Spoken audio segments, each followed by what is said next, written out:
Hello and welcome to the Art Department podcast. This week we have on the show Vincent Menier. He's an art director, game developer with over 12 years of experience working in Europe, North America, and recently in Southeast Asia and Singapore. He's worked on a wide range of projects from mobile productions and small teams to like multi AAA titles and long development cycles. And he's currently at Riot Games in Singapore working on League of Legends. And he also worked there on 2XKO and then other projects you might have heard about Fortnite, Rainbow Six, a couple of things, right? You might know.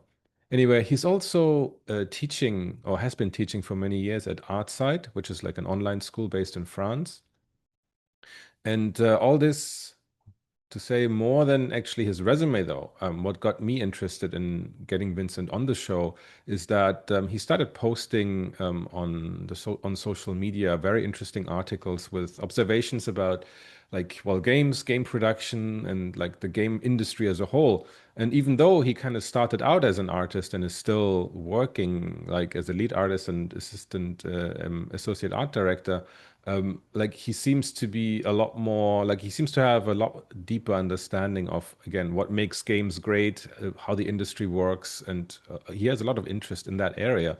So I kind of wanted to really pick his brain because I think there's a lot of really useful stuff for our audience in there as well. Anyway, I'll throw the mic to Vincent in a second here. And I would like for him to kind of start off telling us, yeah, his background, what got him into the industry, what made him want to become an artist. Over to All you. right. Well, thank you so much for having me. It's nice to finally be here. We talked about it for so long. Yes. Really grateful for the invitation to both of you. Uh, so yeah, long story short, when I was a kid, my parents they had a nanny take care of me, and she had a Super Nintendo, and that's where it all started. So Nice. I played the Super Nintendo way too young and unsupervised, and I think like a lot of kids, I started with the like Super Mario's and the Street Fighter 2 and like all F-Zero, all these amazing games. And then in France we had a lot of anime on TV in the 90s, Mm, so that as well like fueled all of this. And then also I think a lot of people my age, I was really lucky to grow up watching Jurassic Park, mm, Star Wars, The Matrix, like all these amazing movies that like really like I don't know, like just fostered my imagination and whatnot. But hey, my dad was an accountant and I mean is an accountant, and so I went to business school because I didn't know what to do, and I was like, I'm gonna do like my dad. But very quickly that turned out that I really was not a fit for that world. And so I did a hard pivot towards movies, VFX, without mhm, really knowing much at all. So I studied 3 years movies and VFX. And these were really foundational because I think in France, even though they would orient you towards like VFX, which is a technical career, they would still teach you script writing, how to stage things properly, storyboarding, how to think deeply about movies, art direction, things like that. And so, yeah, starting from there, like I started really learning about art, getting really interested. Um, Eventually I got out of school and I tried looking for a job, but I went to Canada because everybody said, yeah, in Canada, it's like El Dorado. It's so easy to find a job, right? Like in the early 2010s. Turns out it was a lot harder than I thought, and I struggled a lot at the beginning. I started as QA because my portfolio as an artist was really nowhere, near hireable. But QA was awesome because as QA, you see games in the most broken state, and you try to find the bugs and the things that are relevant for the developers to fix, et cetera, et cetera. So that was like super cool as well. Eventually started getting paid as an artist, doing collectibles. Worked a lot with IPs. So that was like first encounter with like, hey, working with someone else's characters and what they might have to say about the statue you're making for them. So I got to work for Disney, like Marvel, DC, like all the usual suspects, but also like the French Federation of Football and like Paris Saint-Germain, like doing likeness sculpts for footballers, stuff like that. So that was very interesting world. But eventually I knew I just really wanted to get back to games because even though I studied VFX, like more and more I was like, you know what, like games is really what I want to do.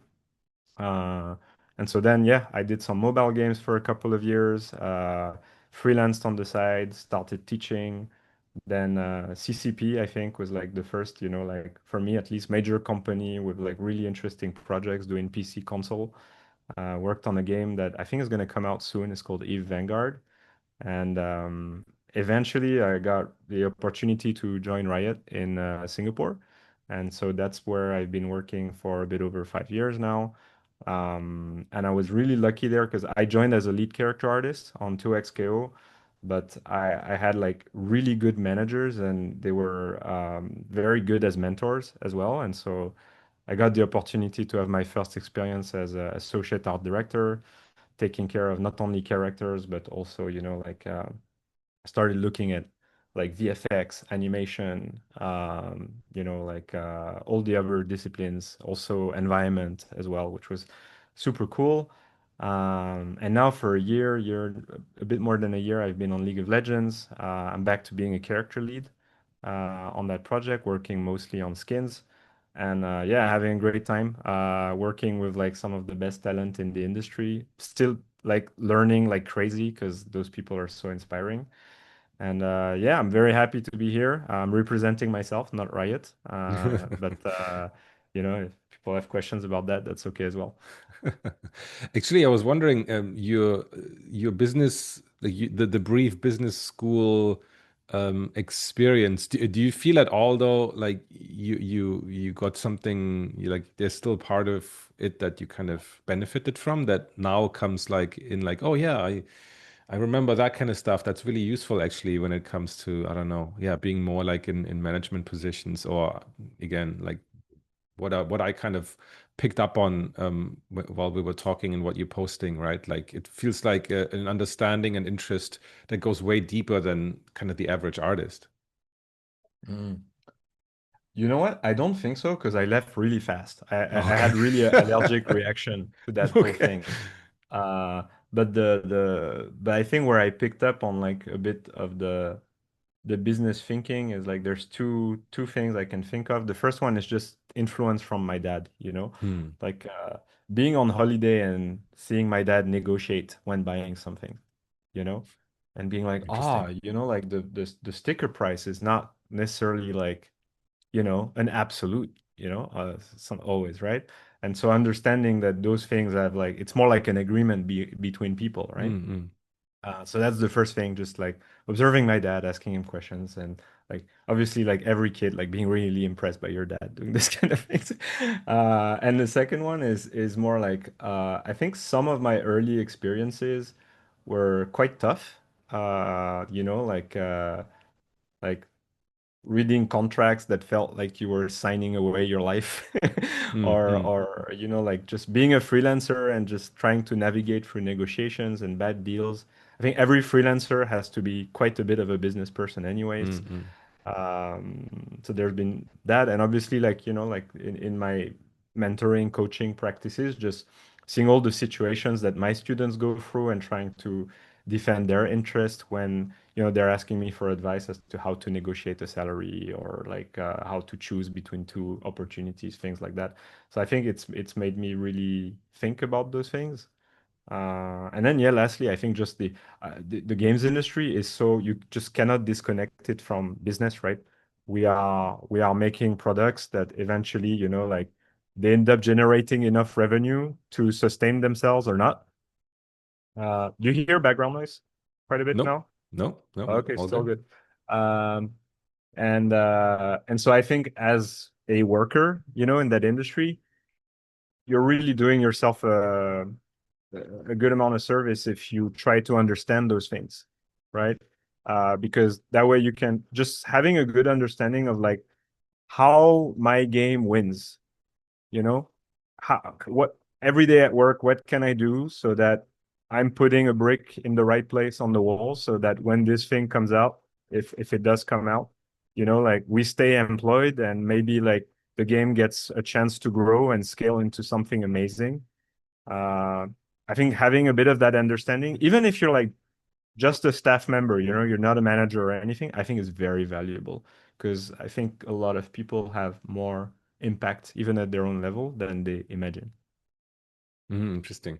I mean, that kind of maybe is a good segue to kind of go into the first, yeah, big block of things. And again, I've seen previous interviews with you, and I've the posts you had, always very interesting things to say about like yeah, hiring practices and kind of what you're looking for. And I mean, I think you're in a very unique position again, where you mentor people, but you're also in a position to, yeah, have influence on who you hire. And I think it's one of the big question marks always for any artist, students and professionals alike, kind of like what should I like how what do I put in my portfolio? What is going to get me hired, right? And of course that's like the impossible question to ask, but like maybe starting from the inverse, like what do you feel like is the biggest mistake maybe, or like what are the mistakes that artists usually make these days when they come with a portfolio to like, yeah, Riot Games, and you look through it, right? Like is it possible to even like categorize certain things where you see like, oh, this mistake is made over and over again? Yeah, yeah. I think there's a couple of very common mistakes that you see all the time. The first one is just not having enough work that is very fit for the job that you're applying for. Like like in I think in games industry, especially if you're in one of the technical disciplines, like in 3D or but I think it's true for concept art as well, actually. You tend to be hired for to do pretty specific job, right? Again, I'll take the easiest example for me, which is 3D characters. You're hired to do 3D characters that are optimized for real time, that are gonna run in an engine, like things like that, right? If you don't have very clear examples of that, and not just like, the final output, but the breakdown and how it's built, like showing what's going on under the hood, it's very hard for someone that's in a position where they are responsible for hiring people to know if you're a good fit, right? It's like it would require like asking you questions, reaching out, whatever. Whereas if you can show it right away, it's already like a lot easier. So a lot of people have this issue. I think for character artists, we see it often. Portfolio full of ZBrush sculpts, but nothing that's actually presented in a real-time engine or optimized for a game. So, Hmm. but that one's super obvious. Another one is just having too much stuff on your portfolio with Hmm. very heterogeneous quality, right? So you have things that are good, you have things that are a bit less good, and then you have things that are a bit less good even. And as a recruiter, like you're not necessarily looking for volume, right? You Hmm. just want a few examples of what this person can do, right? I don't need to see 20 characters. Like if you have three and they're really well done and they cover what we need to see, then that's perfectly fine, right? Hmm. When you're job hunting, right? Because I know, like, if you look at my portfolio, I have like tons of stuff in there, some stuff that's old and whatever, but I'm not job hunting, Like I would Hmm. probably change it if I were to be looking for a position right now to really be very specific and very Hmm. targeted towards the job I'm applying for.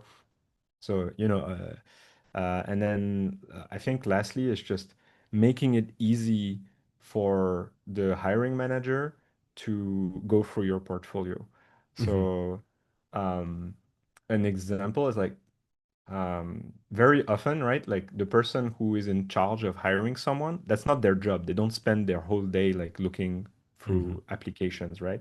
It's usually a character lead or an art director, and so they have all these responsibilities on the project, and then uh, they're gonna try to shove in their day like 20 minutes, maybe 10 minutes, where they look at a lot of portfolios and things like Hmm. this.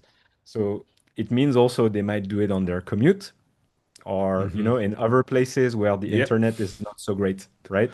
Yeah, yeah. I let you imagine all the places where the internet is not so great.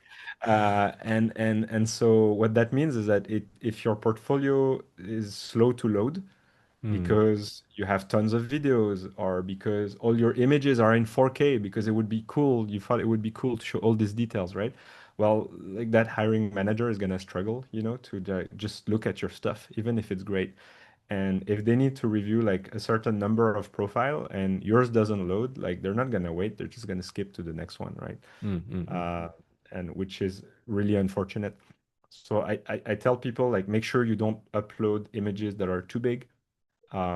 Obviously, having multiple images and like some cool videos and stuff, it's fine, but don't do it too much. Like, don't put a lot. Breakdowns should be relatively towards the top. So, like, don't, if you're in a technical discipline and you need to show like topology, UV, shader graphs, things like that, make sure this is not all the way at the bottom. The likelihood that someone scrolls through an entire project, especially if you have 10 projects to go through, is Mm, quite low.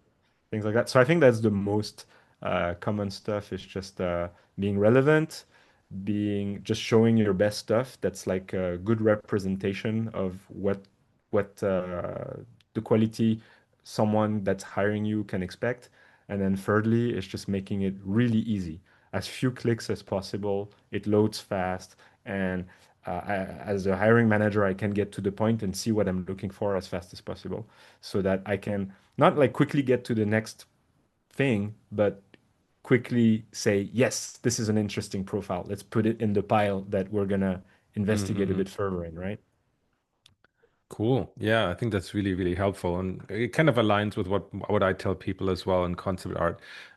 Yeah, the points about it being relevant and somewhat tailored to the client and kind of understanding what is required for that role. I think is really top points. I mean, and then kind of taking the next step from that. Yeah, you selected a few, well, like shortlisted a few people.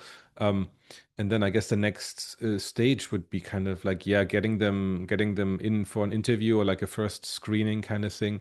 I mean, um, in freelance, it often, for concept at least, it feels like once you actually get a call, um, or once you get an email from someone, like it's almost like a done deal. It's more like if the client is really serious, they're like, okay, hey, when can you start? And then you don't really have to go through an interview, or you go through a very short kind of call to, yeah, make sure you're not a crazy person. Um, but I guess if you're really looking for like an in-house job, especially at the bigger companies, right, there's definitely going to be an interview or like multiple rounds of interviews, depending on I guess the seniority of the role, etc. But like, and it's not a given that like once you actually have an interview that you're actually going to go all the way to the end, right? Um, I mean, is you being, I guess, on both sides of the interview process and lately more on the receiving end, right? Um, similarly, do you feel like there's trends and issues that especially artists like issues that artists have when it comes to interviews, right? Or is it more like I don't know, it's a very character specific kind of thing that makes one do better or worse, and it doesn't really have anything to do with artists per se. Hmm. Um, that's very interesting. So I think like artists, what I've noticed, because I don't only interview artists, but I Mm-hmm. mostly interview artists, right? Yeah, yeah, Like yeah. sometimes I'm being brought on to interview someone from a different discipline, but Mm-hmm. usually I'm not the hiring manager. I'm just an interviewer in this case. Mm. But when I interview artists, what I notice quite often is they don't prepare the interview so much. Oh, really? Uh, Okay. yeah, and I think they lose a lot of points that are quite easy. Um, like for example, for me, when you apply at a games company, and that's a bit of a me thing, but I think it's very important that you play the games from that company. Mm. And I don't mean that like you have to love them and be passionate and have put like dozens of hours in it, but it's like you have to play a bit the game so a little bit about what this company does, and you can have an opinion on it. Because as an interviewer, I will certainly ask about that. Because it's like we're making this stuff. So showing your interest by at least playing them a bit is quite important. And because I've had to say this many, many times, watching a Let's Play or a YouTube video or a Twitch streamer play a game is not the same thing as playing a game. Okay, Like if I go watch someone play football, I don't know what it's like to play football. You need to go on the field and you need to play football. That's how you know what it feels like to play football. Okay, so it's the same thing with games. We deliver in a gameplay experience to people. That's our end result. You need to engage with that experience to know what it feels like. Like even if the art is pretty, you don't know what it's like until you've played with it, right? Like you don't experience it the same ways. That's why some games like they look a certain way in screenshots, and then when you play the game, they feel different. Like it's Mm-hmm. it's it's quite interesting. So it's really important you play the games. Um, Other than that, I think a bit more research on the company would be useful. Quite usually, like people are not they don't dig deep enough, Mm-hmm. especially when they're going for interviews with like prestigious companies. I think those companies tend to put a lot of care in how they build their website and their online presence, and they expect applicants to do their due diligence and understand Mm-hmm. Mm-hmm. already quite a bit about the company and not just show up like, oh, hi, I want a job, you know? Yeah, I guess they So would that's think like, oh, that's quite I know important. Sony, I know Blizzard, right? I know their Yeah, yeah, games, so I know the exactly. company, right? But yeah, to really go deep into the website, look at their core pillars and like yeah, the philosophy behind the studio. Yeah, I think that's very important. Yeah. So that one's super important. And then like I think nowadays like big companies like there's a bit of a prestige in like we're gonna make our interview process like a hero's journey and only the greatest will triumph in the end, kind of thing. And um whether it's good or bad, that's how it is, right? If you Mm, want to mm, get in, you have to go through these interviews, and usually bigger companies will tend to have more interviews, right? mm. Uh, I think there's a small shift right now in this because it used to be like some companies had like 10 plus interviews before getting in, but right now I Right. think the latest science, I think it's like the most optimal number of interviews is like two or four, between two and four, something like this. Oh, So I think wow. companies Okay. are kind of reining it back a little bit. But you have to expect that, like the more Mm, prestigious the companies, the more they tend to have like a bit of a heavy hand in terms of the hiring process. And so they'll want to ask you about a bunch of things and not just like craft. Craft is mm, definitely going to be touched on, like, what we do, the art. But they're probably going to touch on a lot of other things, and one of them, obviously, which I think many companies will tackle, is like your soft skills, how you communicate with others, you solve problems, not just technical problems, human problems as well. Um, and the more you go up the ladder, the more heavy you think you tend to have interviews index on that. Uh, and it's because, and I'm sure you guys have experienced the same thing. Like in a way, like making games, making movies is not that hard. It's the humans that are hard. Like you want this, I want that. How do we resolve this thing? You think it should be done this way. I think it should be done that way. And of course, making games is very hard, but like just the human element is like even more complex.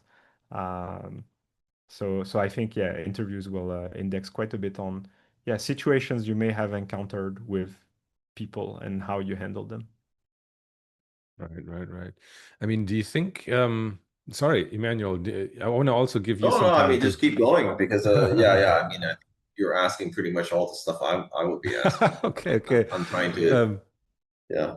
No worries. I was wondering, so like over the years, right, since you've been already in the industry for quite a number of years and also taught over a number of years, like, do you feel there's any like big shifts happening with the kind of skill sets that like people need to have for these kind of artist jobs? Like, what I mean, whether it's concept or whether it's like character art or anything, like, do you feel like there's like because tools always change, right? And focus changes, but like is there what's the most valuable thing you think going into the next year? Wow, that's like really interesting. I mean, not maybe the Um, most valuable, but like what do you think is going to be hmm, important to have? Maybe it's even an old thing that was always important and it stays important, yeah. right? Well, I mean, we can start with that. The old thing that's always been important, and I think actually it's gonna set people apart more and more in the future. And it's gonna be grumpy artist here, but it's just fundamentals, you know. Uh, Especially with the tools becoming so powerful nowadays, um, you have this immense temptation to skip fundamentals and just Mm, go to the end result, right? right. And what we end up with is, I think, artists who have pretty impressive portfolio pieces sometimes, but then in production, a lot of the skill set we realize doesn't rely on solid foundations, which, as everybody keeps saying, is just like, yeah, your anatomy, composition, shape language, color, like all, all those things that I think don't get as much attention as they should just because they're not that sexy, It's just like leg day and like core work in the gym. Mm, Like mm, no one wants to do it, but you just have to do it. It's really really important because it's very hard to build elaborate things if you do not have those really solid foundations to ground your work. Um, and I think even in the most impressive technical work, you can sense when, like those primary elements are just super strong.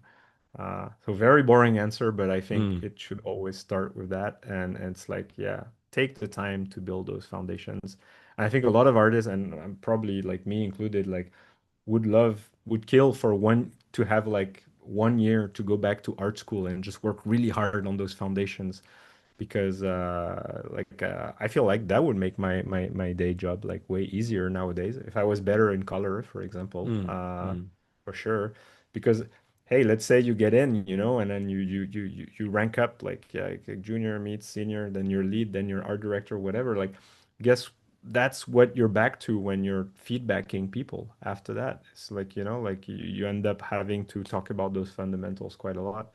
Like the amount of times per week where I have to tell someone something about anatomy is is crazy oh actually. my God. So Yeah. yeah, I think I wish that stuff was a bit more, like locked before people move to all the shiny stuff. I don't know. Mm. I don't know how your experience has been. I know you've Oh, both managed art teams, so I think it's the exact same.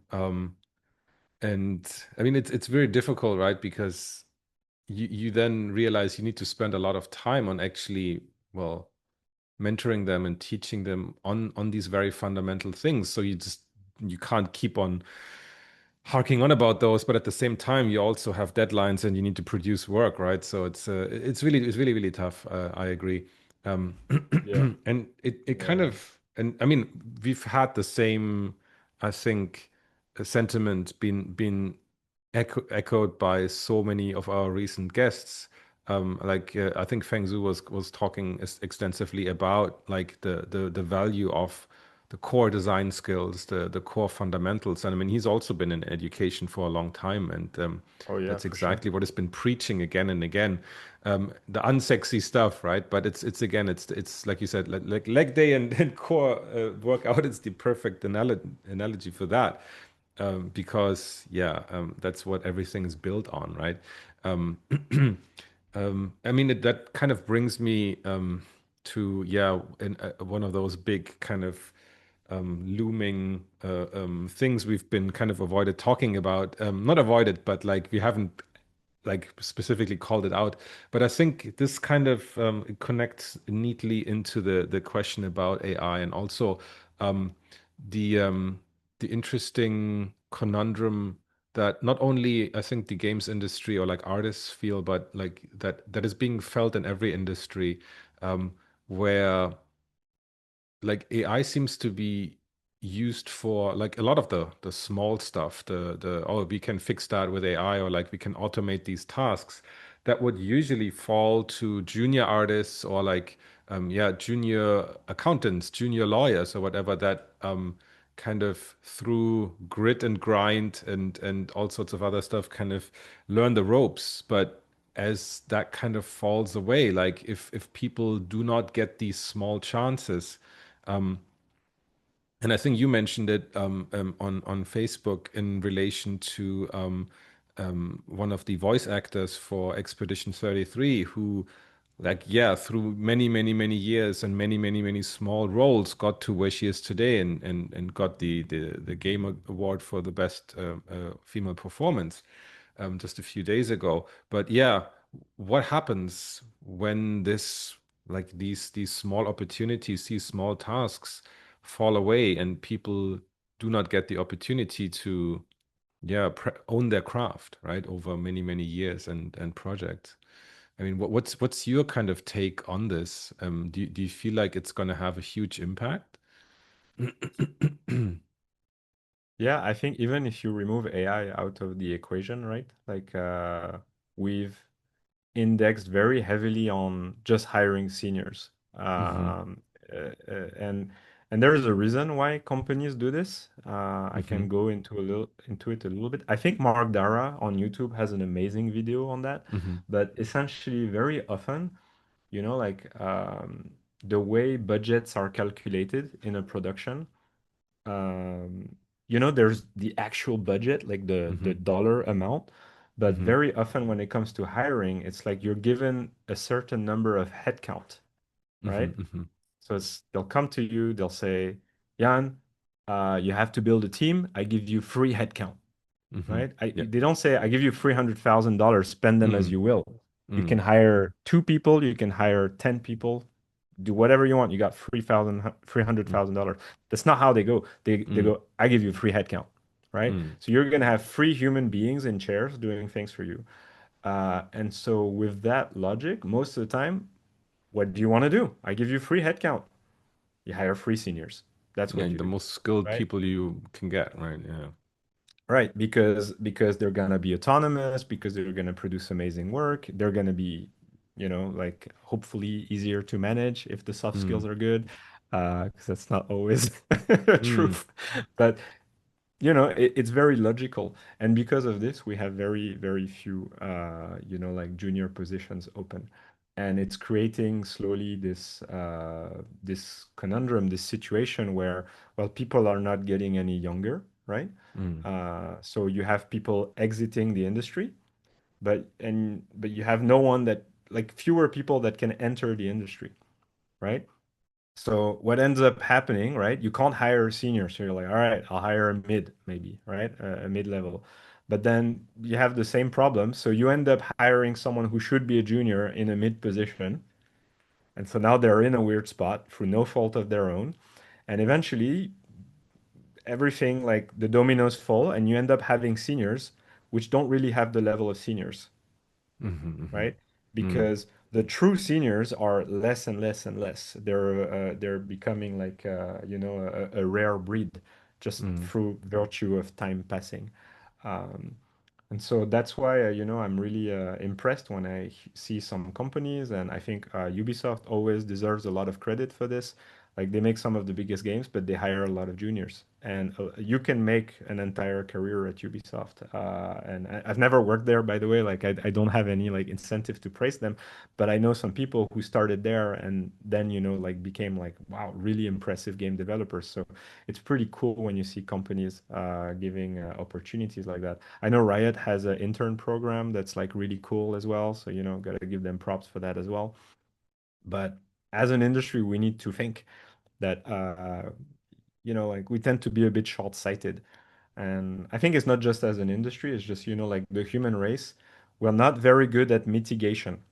We're like, there's no iceberg. Don't worry. There's no iceberg, right? Like we can just go full steam ahead, mm, but we're pretty good at adaptation. So once we hit the iceberg, like we tend to be pretty good at resolving things.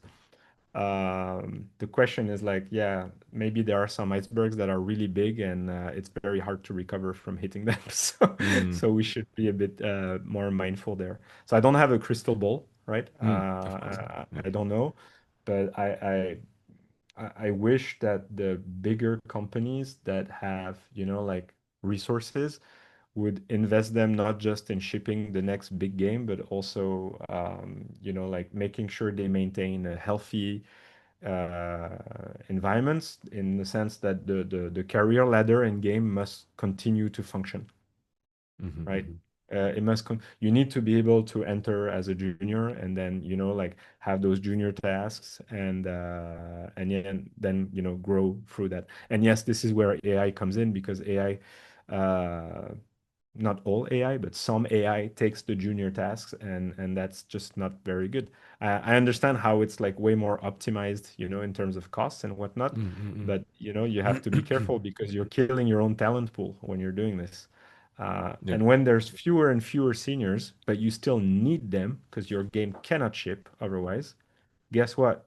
Those salaries of those seniors, they start skyrocketing, right? And that's not good either. Yeah, yeah, yeah. Especially if that happens because you decided to cut costs in the first place.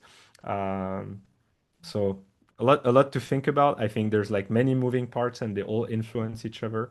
I don't pretend I understand Mm. everything, but I can see right now, like the juniors getting on the job market, it is rough. The level that you have to be at to get your first gig is ridiculously high compared to what it used to be. That is Wow. for sure. Okay. Wow. I mean, do you think I, that I have a question yeah, yeah, please, sorry. on the AI stuff. I guess I just really want to know how prevalent is it already, or is it in in sort of the jobs that you're doing or your job or whatever you see around. Because coming from the film industry right now, I actually don't see much of it. It's not very prevalent. Besides some of the lookbooks that we get from the production designers, they'll use some AI there, and that's really the extent of it. I wonder, on your experience, what do you see? And yeah. In my day to day, it's not very present. However, what I know from, because I don't want to give a Riot specific answer, just to be very careful, but Hmm. every single company out there that has the means to is experimenting as heavily as they can afford to. And the reason is uh, there is a sentiment that this is the next gold rush, and that if you miss the train, you're kind of screwed. So, so it's better to be on the train, and eventually, if it doesn't pan out, then it's fine. We all offboard the train at the same time, right? Than not be on the train at all, because if it eventually gets somewhere good, you lost a certain amount of years. That's the, like, I would say, raw, no moral stance, just capitalist answer here. Like, Mm. if we are to survive, we need to try this thing in case it pans out. Um, Mm. then, like in practice, I think you have companies which are doing, they're like, you know what? Sure, there's legal stuff and ethical stuff to figure out, but F it, we'll just go and produce things and just move fast and break things, how they like to say. And so they're just going full on. And I think they'll choose to adapt one way or another, depending where the tools land, the legal stuff lands, etc., etc. Then you have other companies which are just like heavily R&Ding and researching and like trying to create tools. Some of them, I think, in a very healthy mindset, just working with their developers and trying to find like, hey, we have this thing. Is there any way we can build a tool for you that would be useful? You know, and like I've certainly been approached by AI folks who were like genuinely interested in like being useful. They're not there like to like, hey, how can I, slash your team in half or something like that, right? Because that's the bad side of things. But I think there's also good stuff that's being experimented with. Um, it obviously doesn't, like solve all the issues, right? Like there's still the legal stuff, the ethical stuff, the environment stuff, etc. All these need to be addressed as well. But I think there are people who are like quite sincere about trying to just build interesting tools for developers. And I've had some good conversations, yeah, for sure. But me, myself, in my day to day, no, I'm not using any AI at all. And have you heard of any? Let's not talk about Riot, but have you heard of other companies requiring or Mm. wanting their future employees to understand or know AI? Yes, in all the shades of the rainbow you can imagine. Some of Mhm. them being, you know, the lead being told, "Hey, everybody, now you have to make your team use AI, and you have to cut 30% of your team." Like Mhm. the biggest fear, right? It is clearly manifested in some studios, uh, and the justification is just because we can. That's it. Uh, and once everybody starts getting sued for it and whatnot, then we'll stop. But for now, like full steam. Let's save cost. It is not every company, but some companies are definitely doing that. Um, I know some companies are mandating exploration. They're like, guys, we don't ship anything with this, but we want you to try those tools and get familiar with them, just in case, you know. I know some companies are using it for prototyping, but they have very strict rules about nothing ships that's been made like that because of the legal concerns. So I think anything you can imagine right now, it exists. It's yeah. Yeah, it's funny because like I said, I just haven't, it's not, it hasn't kind of come, its way into what I do and our field, too much. Like I haven't heard of, or at least I've heard of very rarely any jobs being, like, hey, you need to use the AI tools if you're going to come on board. I've never certainly been asked, and I've, like out of all the people I know one person who has something remotely like that, but that's it. So for us, if for the film industry at least, it's not very prevalent, and Mm. for the games industry, I mean, I've only done sort of a game here and there. So, and then freelance, right? So it's very different. But I do know that when I was doing, I just did a book cover. And I do that, once or twice a year, and they specifically forbid AI. They're just Yeah. like, no AI, not, we don't even want to see it. Nothing.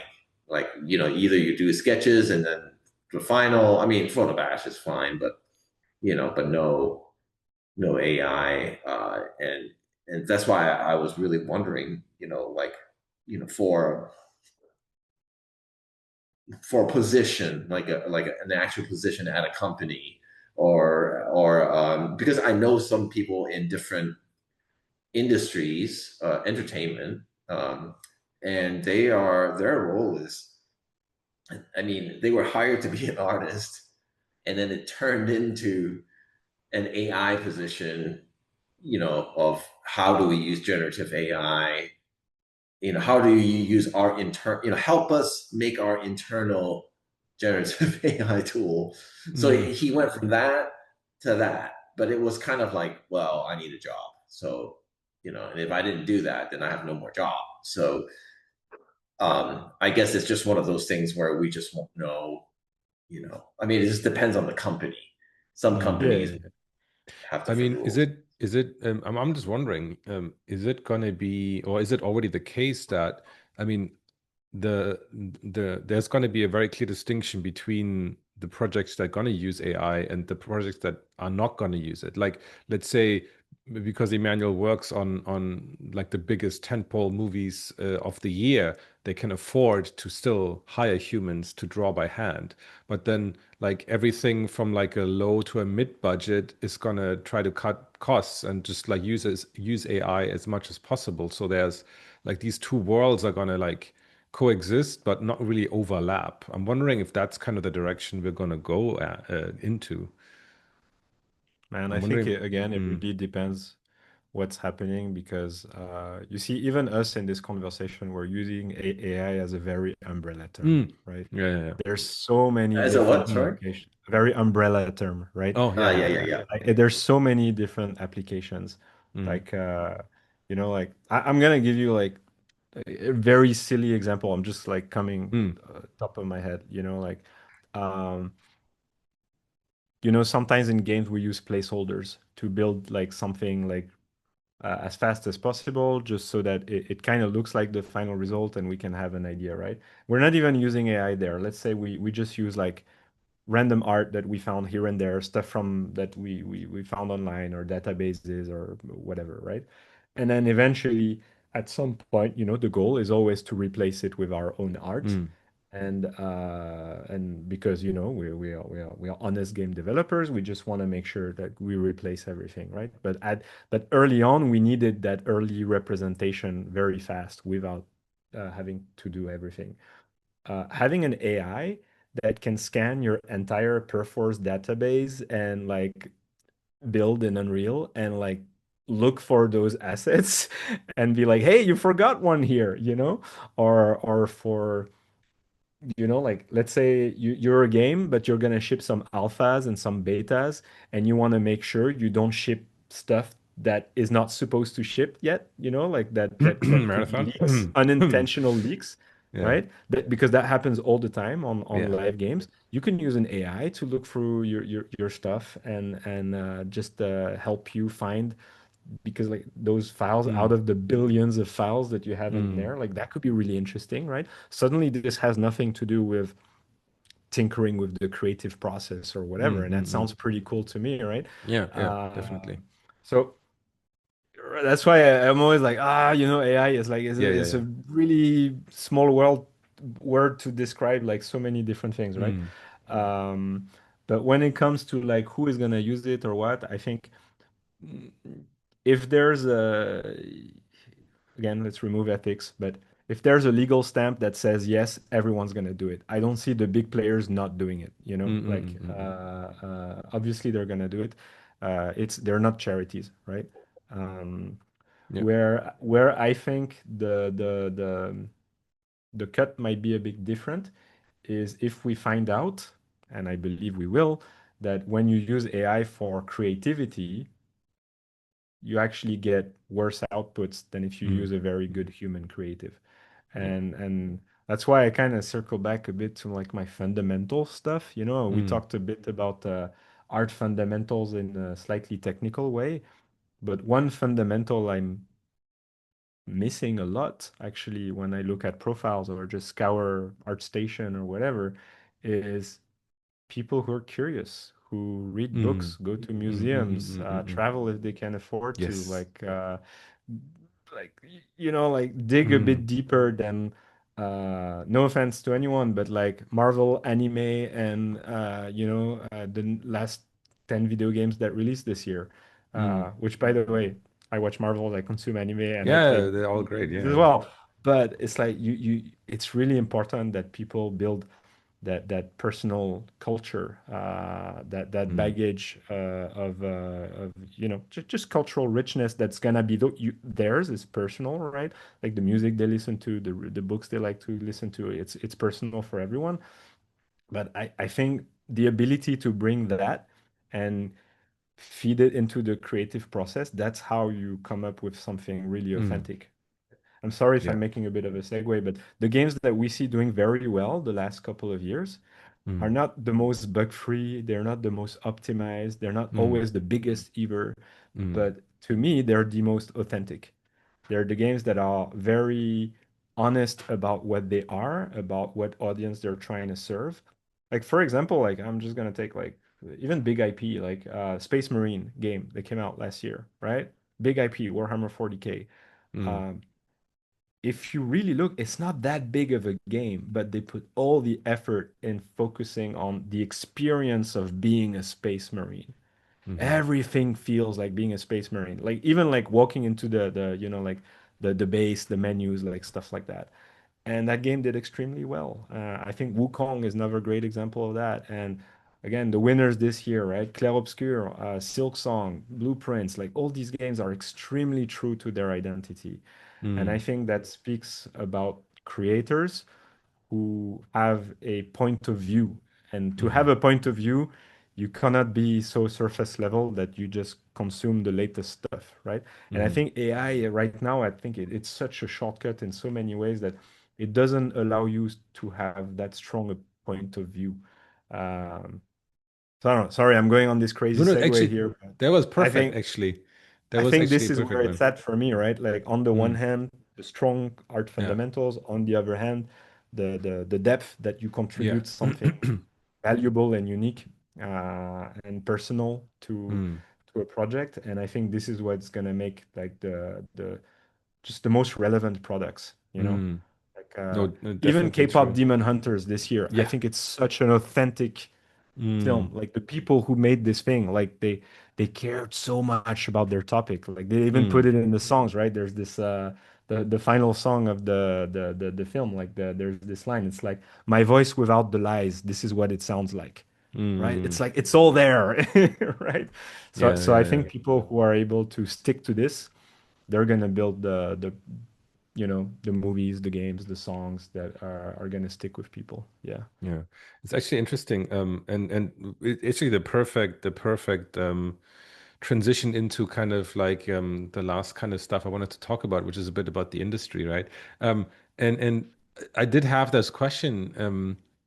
Um, and I think you all already partially answered it, where with the focus on authenticity based in real world experience and kind of who, like knowing like again who you are and what you're into, and it's not just like the surface level, but I mean. uh, there seems to be a lot of like hoo-ha about like, oh my gosh, US games industry at the end, like all the AAA high risk, huge teams kind of thing. Is that over? Like, is everything gonna come now from like smaller teams, like indie? Because we've been seeing these games do really well, but I'm wondering now that it's is there even any connection to the budget, to the team size, and to everything? Or is it rather an issue of, yeah, being authentic, being like having really something to say rather than just following the latest trend and trying to make yet another, I don't know, rip-off shooter in a very crowded multiplayer market, etc., right? Like, what do you think? I mean, what are your feelings around like this whole debate? Like, I mean, you already mentioned again authenticity, but like, and it's a hugely complex topic as well. But I wanted to kind of weigh in on that a little bit at least. Um, Yeah. Yeah. So I took a few notes because yeah, mm, it's a very multifaceted topic. mm, Okay, I can give it a try, but I think there's different mm, factors that are just crashing all together. mm, Um, First one, yeah, there was a small event, in 2019 to 2022, mm, the pandemic, and so people were playing more games, and it means that games were making a lot more money, and companies were very aggressive about hiring, and so mm, salaries went up like crazy. mm, Which on the one hand you're like, yay, salaries went up, awesome, but then obviously that makes budgets a lot bigger. And when you have a bigger budget, you tend to want to take less risks, right? That's mm, why usually the biggest games are the like in many ways more mainstream, right? mm, Not because there's anything wrong about that, but they need to justify a certain, like return on investment, ROI. mm, And so that's why the bigger the budget, the more you risk manage, and the more it becomes dangerous to have like a, creative, artsy, spicy point of view mm, mm, in your art, because hey, you're doing a thing. If it costs $300 million and you don't make those back, you're in trouble, right? mm, Uh, so yes, salaries spiking have been really tricky. I think chasing trends, obviously, like everybody wanted their World of Warcraft and everybody wanted their Fortnite, their PUBG. And we've seen recently like all the live games just like crashing like crazy after being so successful in during the pandemic. So it's a bit tricky because the people who greenlight the budgets, and we need people who greenlight the budgets, they're not necessarily the creatives themselves. mm, And by the way, creatives, it's not because we're creative that all our ideas would make money, right? At the end of the day, we still gotta get paid. There's a lot of creative ideas which I love, but which would make everyone bankrupt if we followed yep. them. So, like you gotta be a bit honest with that. Um, then yeah, I think in the West, we've had political shifts, which meant that, like sometimes communicating and being risky with our ideas became risky in your career. You say the Mm. wrong thing, you're fired, like even though like you didn't mean wrong. Like human soft skills mistake have had, vastly increased cost, I would say, for the individual. Uh, Obviously, there's some good that happen with that, but it's also a case that you have a lot of people sometimes just trying not to offend each other, even though everybody is looking at the game and it's like, yeah, this sucks. It's not fun, but no one dares to say it, right? This can happen. Uh, so I think this obviously impacts velocity, uh, trust within teams, things like that, right? So, people can be a bit scared to speak. And so that's why when you see like, teams that have been working together for a very long time, they tend to be very efficient because they trust each other, not just in their skill set, but also on a human level. I feel like they're they're they're able to say like, "Hey, I know you're being harsh to me right now, but you're doing it because like you see something that could be better in the game, and it's not about me. It's about you. You're giving me honest feedback, right? Instead of sugarcoating and everything." So those teams I think tend to do quite well. Obviously, it's harder in a bigger team because when the team is 600 people, you cannot have a personal relationship built with all of these people, right? So I think you see like there's many aspects which make it quite complicated, and at the same time, it's interesting to see smaller teams being able to punch very high, like Hmm. even though there was 412 developers on Expedition 33, if you count all the outsourcer, like Mm. the core team was still like pretty small, like it was like a tenth of that. And so they were Mm. able to like navigate those waters pretty well.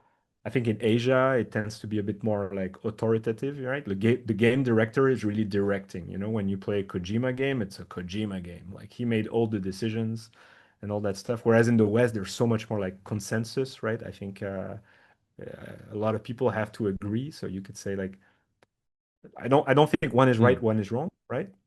But Mm. you can swing too far in a given direction, and yeah, in the end of the day, it's all about the alchemy of that team and that company. There's not one way to make games, right? Or movies. And But you have to watch out really closely for the health of that thing so that a healthy creative process can happen. I would say that's Right, a right, right. core fundamental.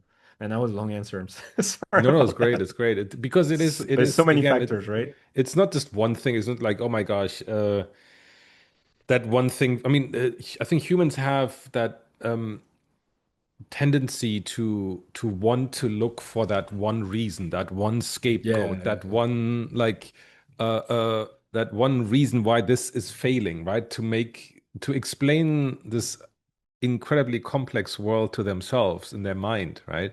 It's all in anything that's like that, right? But like this is such a huge interconnected issue. Um, with so many factors, so many players, so many variables, right? That there is just not one thing that caused where we are right now, right? And even it's not like we arrived at like we arrived at a result right now, right? It's still shifting, it's still changing, right? Everything is in motion, right? So it requires a very nuanced approach, right? And I think that's really great. I mean, and that's but this moving, evolving situation is also, I think, part of why back to kind of the artists, right? Back to us feeling very maybe insecure, and I think there's a lot of anxiety, especially in the people I've been mentoring. Um, they're kind of like, whoa, where's this going? What should I do? What should I focus on? Right? I don't know, right? I mean, and I mean, I always kind of try to steer them into a direction where it's like, um, well, there these macroeconomic things, these big shifts, you cannot change them, right? It is what it is. So worrying about this kind of stuff is not really getting you anywhere. Um, and you should really be focusing more on what you can control, right? Um, and I don't know, but maybe you have something different you tell your students or juniors that reach out to you about like, oh shit, what should I do now? I'm not sure. Is this the right career? Like, where is this going? Should I be opening a pizza place? I have no idea, right? But like, so I steer them towards things they can control, right? But I mean, maybe you have other kind of tips or things for, yeah, for artists, for your mentees, that you often tell them. I'm wondering. Mm. Um, I there's a metaphor I usually really like when it comes to hiring, and I tell people that like all the candidates, they're like lost ships at sea uh, in the thunderstorm, right? Mm, And they're all with their radio trying mm, to contact the coast to mm, so that the lighthouse can guide them home, right? And to safety, which would be landing a job. And I think in that case, like a really good radio operator would just work very hard to make their signal as clear as possible. like like mhm, because whoever has a very clear signal and can be heard and can be seen will be guided to the coast. And so what does that mean like in the less metaphorical term? It's like try to build a profile that is extremely clear. Try to remove as much noise as possible. And so we're back to like, if you're applying for this job, make it very clear that you can do this job. Uh, like the days of if only they gave me a chance. No, that's not going to happen. No one's going to give you a chance. You need to be able to demonstrate that you can do what they're asking for, right? It doesn't mean you need to take all the points in the job posting because like it doesn't that ideal candidate doesn't exist, right? That shipped 5 AAA title and speaks Mandarin and Chinese and French and English and whatever. Like that doesn't exist.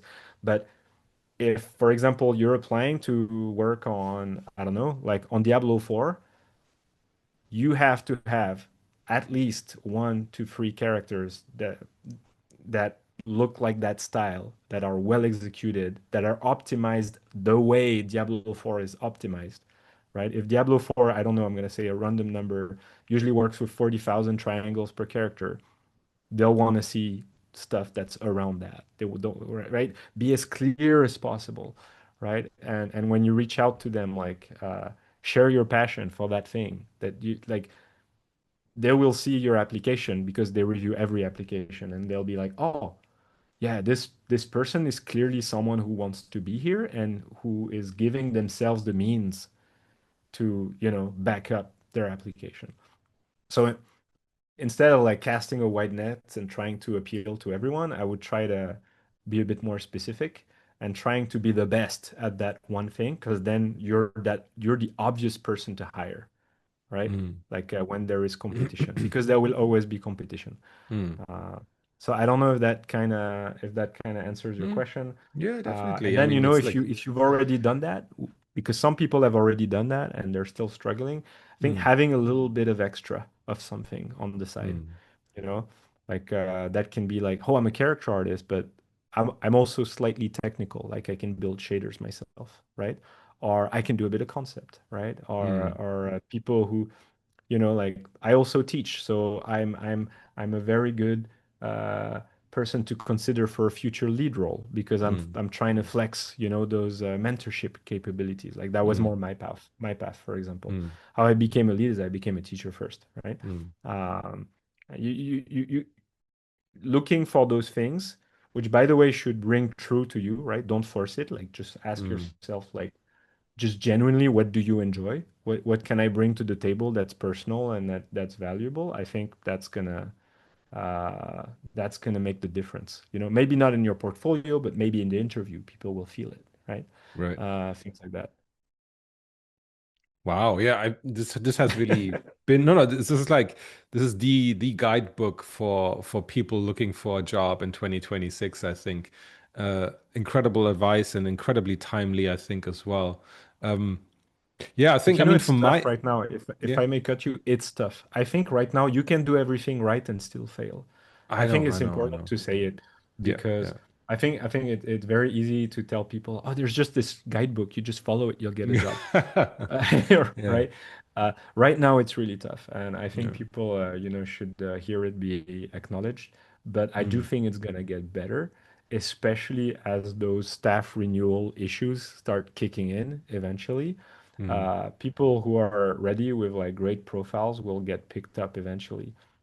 Um, but yeah, yeah, I do want to acknowledge No, right but now that's it's that's very really, hard. really that's really good. I think and saying it out loud, I think is really necessary because yeah, there are so many talented people out there who don't have jobs, and to say that like yeah, it's sorry, sometimes it's just not you, right? Sometimes it's just really not you, right? I think Oh yeah. it's can have a huge impact on a lot of people. Yeah, that's really true. Very good. Thank you for saying that. Um, yeah. Sorry, Emmanuel, do you have any last question you wanted to ask before we wrap No, I this mean, up? I think we covered It's a covered good. it more than already quite we had well, I a think. we had a good point here, I think, to kind of ask the last kind of question we ask everyone. And even though I have somewhat of an inkling of what you're gonna say, but um, like what was your recent kind of favorite piece of entertainment? Whether it's like games, Oh, films, books, animation, anything, right? Anything under the entertainment realm. What's kind of recent thing, or maybe an all-time classic? What's kind of the thing you always reach to? okay. I think yeah, yeah, I can plug a couple of things. But my favorite game of all time is called Outer Wilds. And I will Outer never Wild. stop recommending that game. Uh, It's man, is this 2019? Like let me check the release date. 2019, yeah. So Hmm. it's has aged a little bit. Actually, no, it's still very fresh, I think. It's a exploration, sci-fi exploration game, which are two like themes and genres that are like very near and dear to me. And I don't want to say much about this game because I think it's just Okay, I'll try to awesome for check it out. people to discover it. It's a very cool game. Then yeah, like this year, this year has been insane, like for games. Hmm. It's been ridiculous the amount of amazing, games that we got to play as gamers. I think like, people were like fighting over who should win the Game Awards like Yeah, recently. no, I'm no. like, man, like the gamers won. Like we won. We got so many Hmm. good games to play. Like but yeah, actually, so that's my recommendation for a game. I think people should check out Outer Outer Wilds. Wilds. And yeah, recently I've read Dune and Dune Hmm. Messiah as well. And like, the, The the books. movies are Hmm. hot. And I would say like if you want to enjoy the movies even more, just go read the books as well. Like you'll Hmm. enjoy the whole thing even more. So that's like really, really good stuff. But I would love to flip the question to you guys because I know you're two cultured gentlemen. So do you have like I don't great know about movies to that. recommend me? Gosh. I got I'm nothing, man. Jan's the one with nothing. no Wow. ticket. So disappointed. Um, gosh, I mean, like I'm always the ultra critical one. I feel like I haven't seen the new Avatar yet, so I have no idea if that's going to be any good. Uh, I Maybe mean, it's going to be beautiful we and should go massive, but together soon, actually. I know, right? But in terms of like, I should have one ready, but I don't even know which year that was. I should have one ready, but I can't think for the life of me like amazing kind of theatrical experience I had lately, to be honest. I've seen a lot of movies, but like ah, one that was really knocked my socks off. Like I don't. Was it One Battle After Another you told me about? Oh yeah. Oh, Uh, that. You see, I forget about them. Yeah. Okay. That's definitely my favorite of the year. One battle after the other, after another. Paul Thomas Anderson. That was amazing. Yeah. Everybody should watch that. A really like cinematic kind of experience. That was fantastic. Yeah. Um, I've yet to see so, it, but yeah. I can you recommend recommend it so any Paul strongly Thomas that Anderson is great.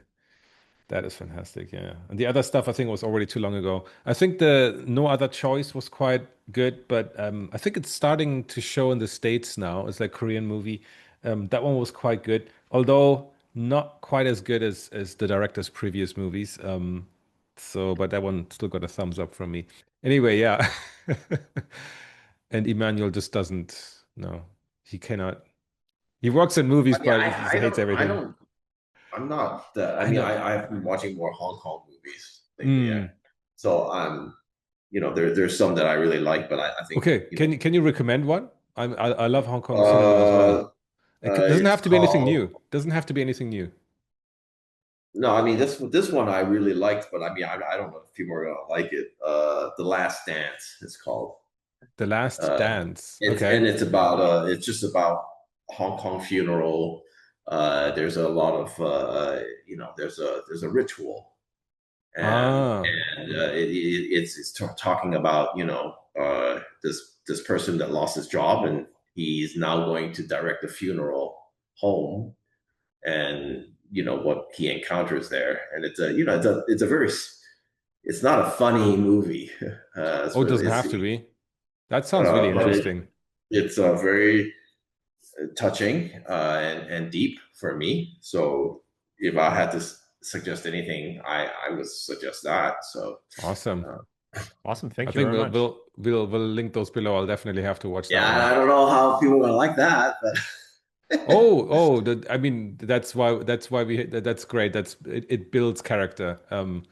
If you watch something out of the ordinary, that's really. I think 100%. we have a great Feeds into variety what we of were saying, recommendations right? here. Sorry? It feeds into what we were saying, right? I know About like exactly, right? expanding your range, your Exactly. horizons. That sounds really cool. Yeah, cool. I'll link those below. Anyway, to wrap this thing up, thank you so much, Vincent, for coming on and sharing all this yeah, thank amazing you. kind of That's great. information. Um, we'll be putting all the links and everything, also to, I think, some of the other videos that we have mentioned in this talk, for further viewing into the description below. And until then, until the next episode, thank you so much for watching. And yeah, see you guys in the next one. Thank you. Thank you so much for having me. Wish everybody a fantastic day.